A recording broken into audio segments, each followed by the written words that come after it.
I think if we can get over to the next town, we can prepare them for when Justin wants to expand his territory. Maybe they'll listen.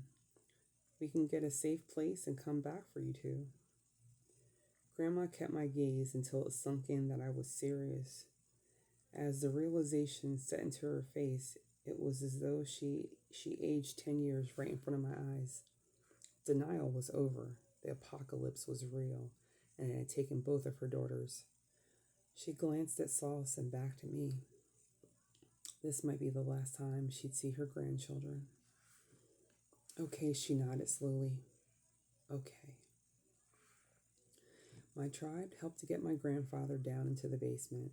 They left Sauce and me there to show our grandparents how to crank the rechargeable flashlights and battery kits. We put the alphabet and Morse code by the spare walkie-talkie and taught Grandma how it would sound if we tapped "I love you" to her. For the two of them, they had enough food and water to last for over a month. The worst part was they'd have to use a toilet we'd fashioned from a broken lawn chair and 5-gallon buckets. They'd have to pour in strong cleaners with bleach or ammonia, never both, and put a lid over it until it was full. Then use another one.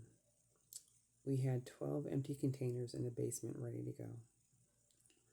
Hopefully you'll be able to move around the house, go outside and everything for a while before Justin's gang gets out this way. I didn't trust it, but prayed they were done looting houses. Sauce and I took turns hugging her. I ran up to get Grandpa's Bible and put it on his lap. I kissed his forehead and fought back my tears so he'd have a lasting image of me being strong. Meanwhile, the rest of the tribe was doing similar things, letting their families know about what had gone down and figuring out what to do next. We planned to meet up on the edge of town, away from where Justin had set up camp. I checked my backpack to make sure it was stocked for the next journey and chuckled to myself at the compressed roll of toilet paper I squeezed into an outer pocket. This ain't the apoca-rich you'd hope for, Ma. Of course, she would want me to leave the Econo-Buy toilet paper stash if it would save me from a swarm of brain-hungry zombies, but I still worried I didn't have enough of anything. Sauce and I got on our bikes and met the rest. Everyone looked to me for a direction. Mom had only taught me how to stock and store like giant squirrels, preparing for the craziest winter ever. I'd added knowledge on with some self-defense classes, learned how to hike and survive in the woods, and I knew how to plant stuff if it was up to me to replenish the planet. I didn't know what to do in the middle. Where was I supposed to lead them? Were we supposed to kill and loot like Justin and his gang too? What if the next town saw us as the enemy?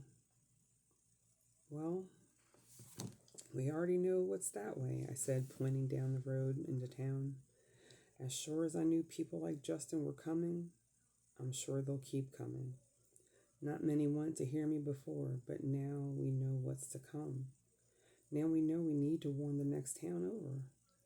We can take notes from the 1%ers before they bounced and build some roadblocks with an armed crew on watch. Hopefully we can save the next town. Hopefully we can come back to our homes and live peacefully again. I shrugged. The one thing we know we can do for sure is to ride on. I turned my bike in the direction we'd be going and set my right foot on its pedal. Sauce positioned himself on my left as Beatbox rolled over to my right. I forced hopeful smiles and nodded to each. So be it. Get to it. I said with purpose and pushed off for the next town and whatever we'd meet along the way. So, hopefully you've enjoyed my short story. Let's see, on my notes. And hopefully this video finds you and you'll hit the like button and subscribe to my channel, or it'll just be me talking to myself about books. So comment below so I have someone to talk to. And we'll chat next week about the first 4 chapters of Parable of the Sower by Octavia Butler. Thank you so much, and have a great day.